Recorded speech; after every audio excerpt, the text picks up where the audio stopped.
Salut tout le monde, c'est Orelsan. Je vous souhaite la bienvenue aux Égaluants.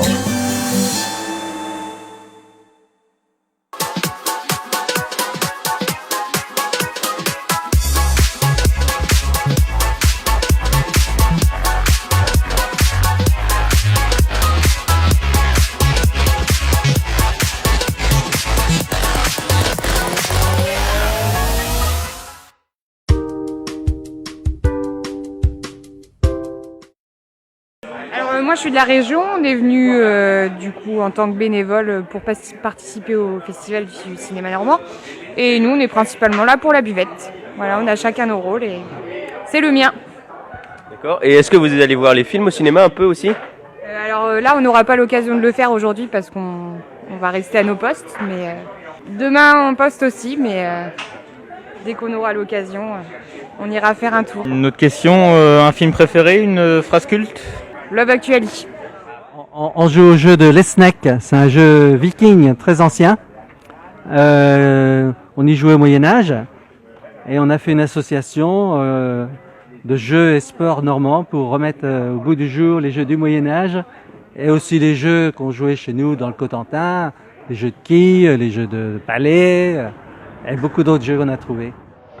Alors bonjour Monsieur Besnéard, est-ce que vous pouvez nous expliquer un peu votre parcours ? Faut acheter ça. D'accord. Vous pouvez nous le lire, non ? Oui.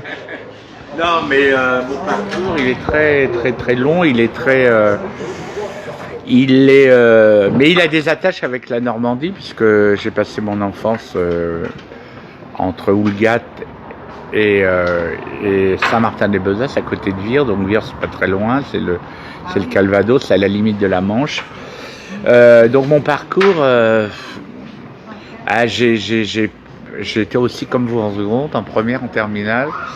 Et j'ai toujours aimé le théâtre, j'ai toujours fait du théâtre au lycée, j'ai toujours été intéressé, mais c'est dans une autre époque où il n'y avait pas de portable, il n'y avait pas internet, il y avait 2 chaînes de télévision et on regardait, et je regardais la télévision, j'ai toujours été intéressé par les acteurs. Et à un moment donné, après mon bac, je suis allé dans ce milieu en devenant tout de suite assistant de cinéma à la mise en scène. Et après, j'ai fait du casting. Après, j'ai été agent pendant 20 ans. Et maintenant, je suis producteur. Voilà. Bah, écoutez, merci beaucoup pour cette interview. Merci beaucoup. Une dernière petite question peut-être. Plutôt chien ou chat ? Chat.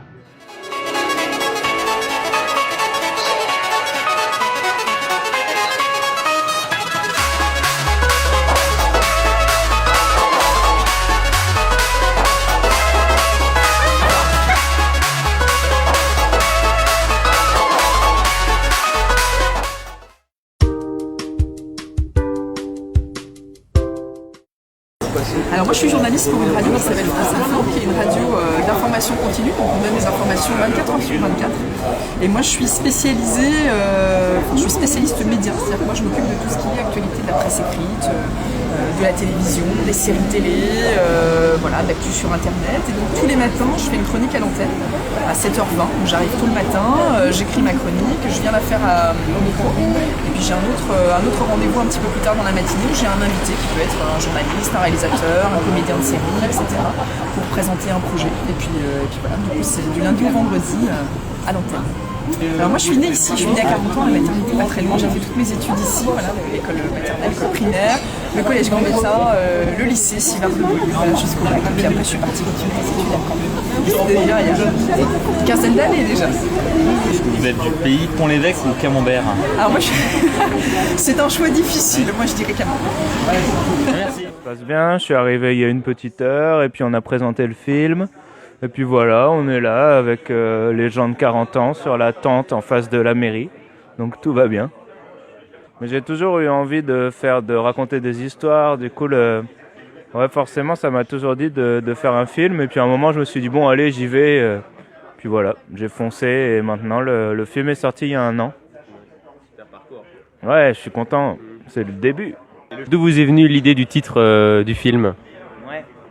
En fait, c'était quelque chose qu'on disait souvent avec Gringe, on disait souvent, même dans les albums, c'était l'expression, c'était souvent « comment j'ai faim » ou « comment c'est loin ». Et puis au bout d'un moment, il y avait cette phrase que j'aimais bien dans le film, un moment où juste les gars sont en train de marcher, galèrent et ils se disent « c'est loin ». Et pour moi, les mecs du film, c'est des mecs qui sont loin de leurs objectifs, en gros. Qui habitent loin, entre guillemets, c'est des gars qui font du rap, donc quand tu habites à Caen, t'es pas forcément au cœur du délire. Un peu comme quand t'es à 40 ans, t'as l'impression d'être un peu loin de tout. Et du coup, je trouvais que l'idée de dire que les mecs étaient loin de plein de choses, ça me plaisait, quoi. Alors bonjour, est-ce que vous pouvez vous présenter un peu à la caméra? On a appris que vous étiez compositeur de musique pour les films qui passent actuellement au festival. Tu as tout dit, je m'appelle Alexis Rowe, je suis compositeur. Et oui, j'ai notamment travaillé un peu sur le film de Orelsan, qui s'appelle Comment c'est loin. Et puis j'ai fait la musique du film de Lucien Jean-Baptiste, qui sera présenté en avant-première tout à l'heure. Vous êtes de la région? Non, je suis breton. Ce qui est vrai, mais je suis un ami de la région, comme on dit. Je suis déjà venu plusieurs fois. Je suis venu plusieurs fois ici. J'ai même joué au théâtre de 40 ans, tout ça, et voilà. Vous faites de la musique aussi, un instrument ou... Oui, un petit peu, j'en ai fait avant, j'en fais moins maintenant, mais j'en ai fait pas mal quand j'étais plus jeune. Camembert ou Pont-l'Évêque? Camembert. La signification du mot égaluer. Je ne connaissais pas il y a encore un mois, et maintenant je le sais, c'est éblouir. Ça. Exactement. Bon, merci beaucoup, on va vous laisser. Allez, merci beaucoup. Je m'appelle Madame Gendreau, je suis quarantanaise depuis très longtemps.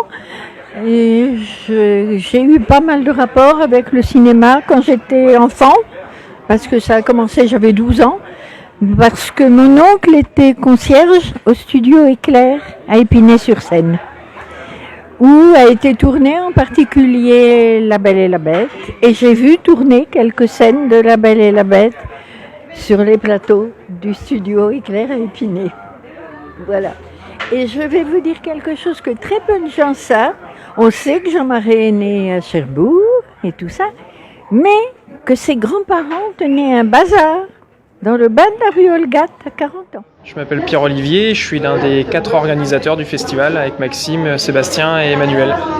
Je suis de Saint-Lô et je passe pas mal de temps sur 40 ans, je joue au tennis ici et puis avec mes potes on organise des petits événements comme les Égaluantes. Et vous avez fait d'autres festivals comme...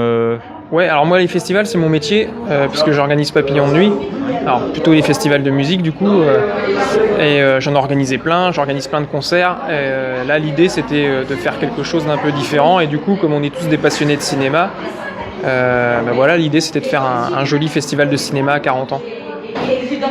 Merci, une dernière petite question, chien ou chat? Comment? Chien ou chat? Chien. Chien.